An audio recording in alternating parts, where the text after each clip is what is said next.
Christopher met un très beau deuxième but aussi. Bon, évidemment, sur la seule occasion qu'a Israël, on prend ce but. Même si j'ai regretté, comme je l'ai dit aux joueurs à la mi-temps, des pertes de balles sur des erreurs techniques en première mi-temps qu'on peut éviter. Mais on a été sérieux, appliqué. C'est le type de match où, évidemment, l'adversaire n'a rien à perdre.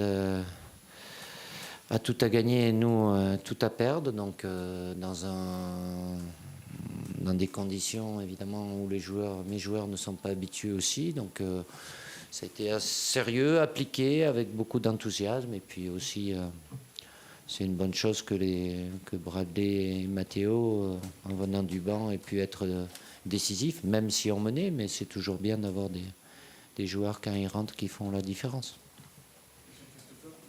Christopher, oui, même s'il ne joue pas tous les matchs à Chelsea, mais je l'ai trouvé sur ces matchs avec beaucoup de jus, comme on dit, de fraîcheur, et avec nous aussi.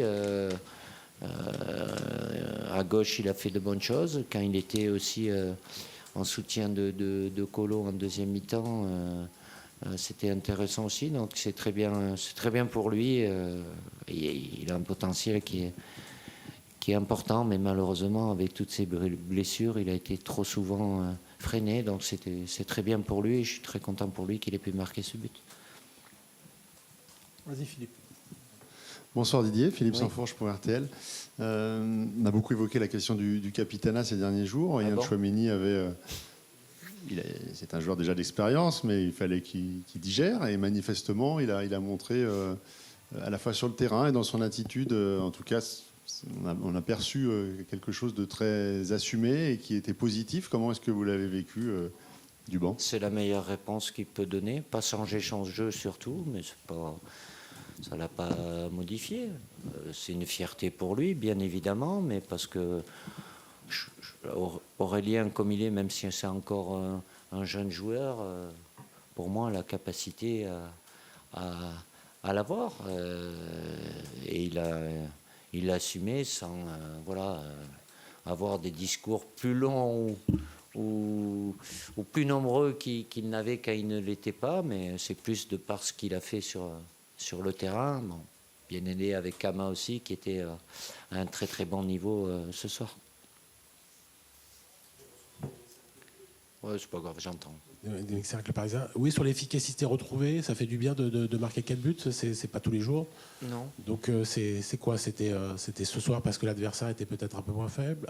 Ça, je sais. En général, j'en connais beaucoup que quand on gagne, l'adversaire est faible.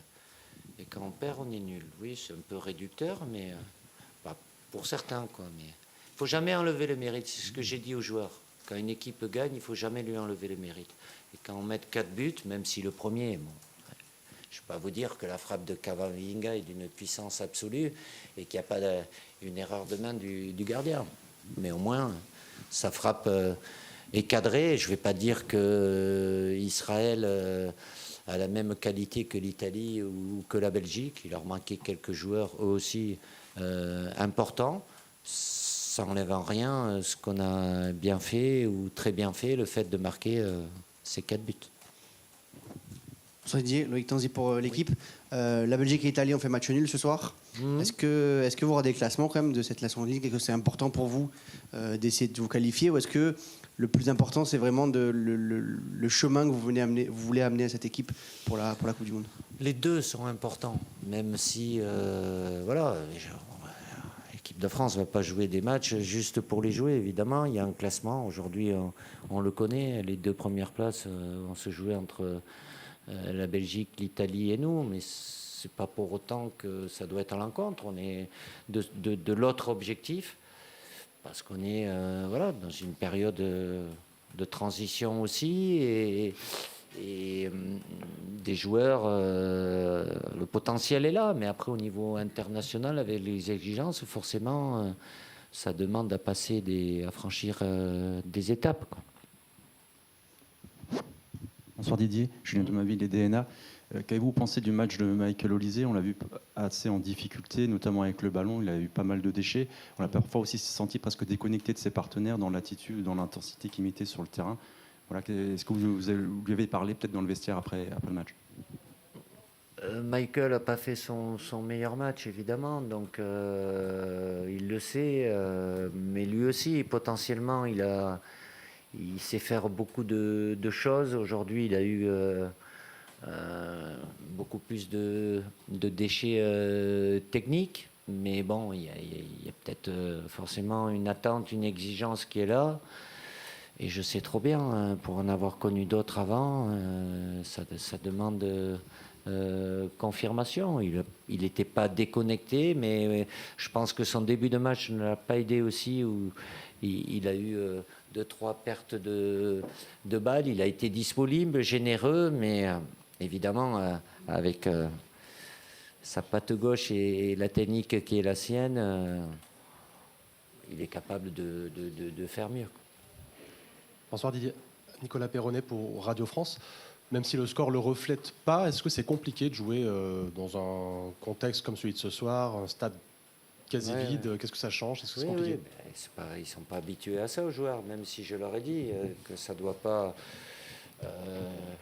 diminuer la concentration, la détermination. Mais oui, ce n'est pas des contexte de stade habituel. Donc voilà, c'est faire le job sur des matchs comme ça.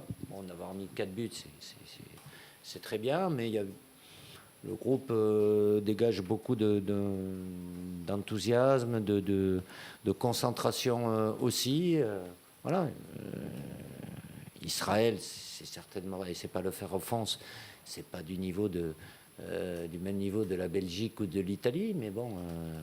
Ce que je leur ai vu faire contre ces deux équipes, ils ont eu beaucoup plus de difficultés. Nous, bon, il y a cette occasion et ce but qu'ils ont mis, mais autrement, on a eu une très très bonne maîtrise, que ce soit en première ou en deuxième mi-temps.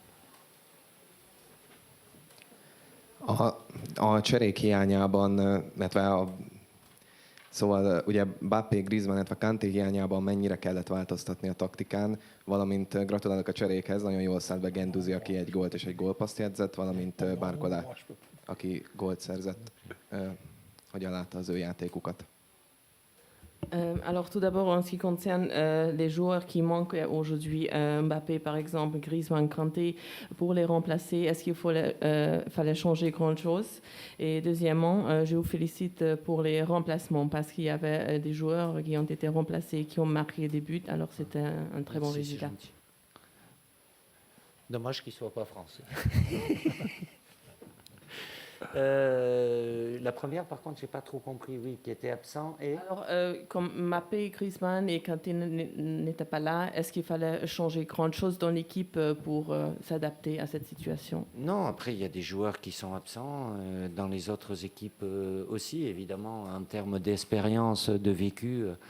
Ces 3 joueurs-là, à eux 3, ils ont beaucoup plus que l'ensemble des 23 joueurs que j'ai aujourd'hui. Mais j'ai une équipe plus jeune, mais avec des joueurs avec un potentiel important. Donc ça demandera évidemment confirmation, mais c'est à travers aussi des matchs comme ça qui vont forcément acquérir de l'expérience. Et puis... pour les mois à venir. Et merci pour les félicitations. Köszönjük a kérdést. Igen, van azért, aki hiányzik, de így 3 nap alatt meg lehetett szokni ezt a helyzetet. Egy fiatalabb csapattal dolgozunk most, akik nagyon nagy potenciálra rendelkeznek, és meg fognak erősödni, pont ilyen meccsek kellenek a tapasztalatszerzéshez. C'est OK? C'est bon. OK. C'est bon. Donc l'équipe de France reste à Budapest ce soir et on rentre demain dans la journée. Donc la journée demain à huis clos, à Clairefontaine. Il y a l'entraînement l'après-midi. Et on vous retrouve samedi, conférence de presse à 16h, je crois. Et entraînement ouvert aux médias et au public sur le stade Pibaro à 17h30. Bon retour. Merci, bonne soirée.